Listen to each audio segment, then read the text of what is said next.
Assalomu alaykum aziz yurtdoshlar va YouTube ishqibozlar. Abdulaziz usta kuzatuvchilar. Mana yana bugun bitta Abdulaziz ustadan afsona fason darvozamiz xudo xolasa bitib chiqdi. Orqa oldi bir xil. Bu oldi tarafi,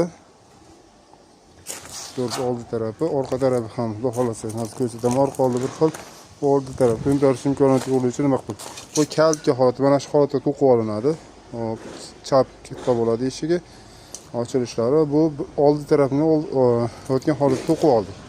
Hop, nalichkalari bor. Bu yerda 1.8 ishlatgan. Mana bu tomoni orqa tarafida xolasa bitkizdik. Ikki tomoni bir xil. Darvozamizda xolasa egalariga chiroyli holatda o'rnaydi. Mana tarafi ikkinchi tarafi. Nima deyapti darvoza? Bu xolasa o'ziga yarashgan holatda bo'ldi. Yine shu 62 bu 280 holatda bo'lgan. Bu taraflarga olib borib uni tanishib olsangiz, xudo xolasa kuzatib borishlaringiz mumkin. Qolgan videolarimizni ham joylab boraman. Nalishka panskalari bor, ular joylaman. Sizlaring ko'rib baho berishlaringiz mumkin.